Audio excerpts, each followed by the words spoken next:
done. Well done.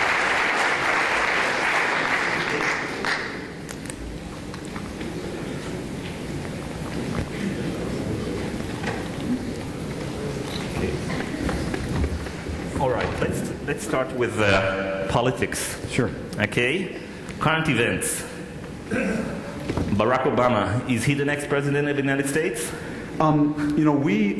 You'd never know this from reading the op-ed page of the New York Times, but we're not allowed to endorse candidates. Okay. Say you'd never know it reading some of the columns. So. This is totally off the record. Sure, nobody tell. Yeah. But let me simply say, I think he's going to be a formidable candidate, and I tell you why. Every election's about something. Carter was about Nixon's dishonesty. Reagan was about Carter's weakness. Clinton was about the post-Cold War enthusiasm for the post-Cold War world that George Bush didn't have. George Bush benefited, from the whole Monica affair with Clinton, a kind of rectitude and dig. So what is the question I really start by asking? What is the it, for this election? And what I believe the it is, and I believe this is what Obama has actually touched, is that Americans today understand our country is on the wrong track. In fact, polls show a remarkable statistic. 80% of Americans say our country is on the wrong track. And I believe what Obama is touching is something that is deep in the American soul today. And I call that a desire for nation building at home. Americans don't want to do nation building in Iraq anymore. They don't want to do nation building in Afghanistan anymore. They don't want to do nation building in, the Arab-Israeli peace process anymore. They want to do nation building at home. And they understand that that project requires a leader who can bring us together. And I think Obama has touched that. Hillary Clinton did not understand that. And that's why this young man who came from nowhere was able to knock off Hillary and Bill Clinton, because he understood, I think, what is the deepest mood right now in America. Tom, correct me if I'm wrong, but you believe that George W. Bush was bad news for Israel during his presidency, and that's because he, I think I'm quoting you, put America in the unique position in the Middle East where it's not liked, not feared, and not respected. Yeah. And a weak America means a weaker Israel. Yeah, I mean, a lot of times, American Jews have come up to me, just stunned, out of nowhere, and said, what are we going to do about Obama? Like you're a member of the tribe. What are we going to do about Obama? And I kind of always look at them and say, look, as an American, first and foremost, I'm going to vote for the person, whether I decide it's Obama or McCain, who's going to make America strong. If your priority is voting on Israel and not America, I would urge you to follow me, because I think the greatest act of friendship and security for Israel is a strong America. If you don't have a strong America, so I don't, whether you're for McCain or Obama or whatever, there is an argument, as my friend Darren Miller said in that column, of loving Israel to death, and where you feel that America has a very important role here, I've always felt, of being a reality principle for all sides. And I feel that during the last 8 years, this administration didn't play that role. And that's a very important role. And at the same time, obviously, we had other issues in the neighborhood. So Tom Friedman, I'm voting for the person I judge next November will make America strong. Okay, and I see if you can relate to that. Can Barack Obama pull America out of the position, this unique position, how the United States looks in the Middle East?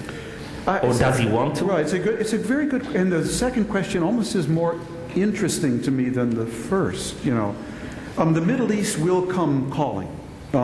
It always does. And we are in the middle in Iraq. So no one who is the next president of the United States can afford to ignore the Middle East. Let's start there. One of the things that I've written about that bothered me about the debate between Obama and Hillary, to some extent with McCain, because Obama was asked early on, would you talk to people like Ahmadinejad? And he said, I'll talk to anyone, basically. And then he kind of started to backtrack, said, well, I didn't necessarily mean the top man, I meant maybe the middle guy, and it'd be preparations first, and scratch your ear like that, and just like, my point. And then Hillary said, no, I wouldn't talk to him. And I think they both had it wrong. I don't think the issue is talk or not talk. The issue is leverage or no leverage. People can guess your leverage within an ounce, okay? They can tell who's got leverage and who doesn't from 100 paces. And this is about leverage.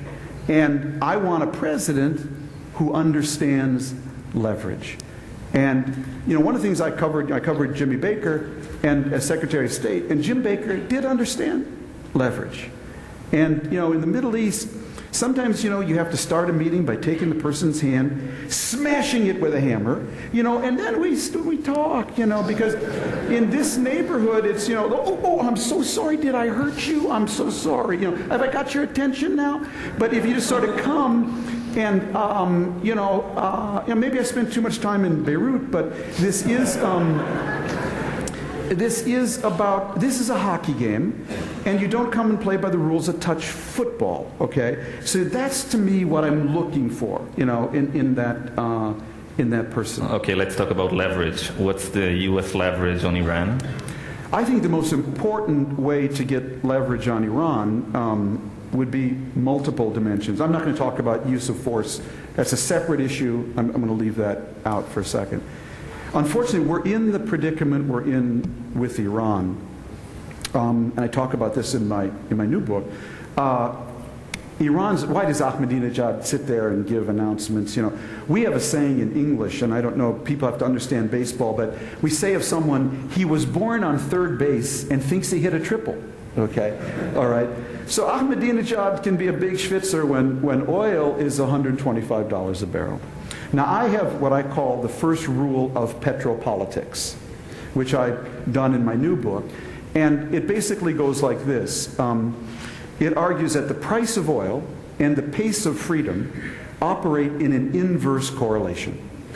So the way I did this, I actually graphed the price of oil from 1975 to 2005. And if you graph the price of oil from 1975 to 2005, the annual average OPEC price, the graph looks like this. Okay, it looks like a V. Round numbers. $80 a barrel, $10 a barrel in the early 1990s, and then $80, now $120 a barrel in 2005. Then I went to Freedom House, and I got the Freedom House Freedom Index for 3 countries. Freedom House does an annual freedom index, tracking free and fair elections, NGOs started, women's groups, magazines and newspapers opened or closed. So they do a freedom index. And I got the freedom index for Nigeria, Venezuela, Russia, and Iran. And all I did was take that graph from 1975 to 2005 and lay it on the OPEC price graph. What does it look like? It looks like that. What does that tell you? It tells you that as the price of oil goes down, the pace of freedom goes up. In states that are dependent on oil, I was only focused on what I call petrolist states. As the price of oil goes up, the pace of freedom goes down. So you know this actually in real life. When oil was $20 a barrel, Iran elected Khatami, who called for a dialogue of civilization. When it was $70, they elected Ahmadinejad, who said the Holocaust is a myth. One thing I can promise you, at $20 a barrel, the Holocaust is not a myth, okay?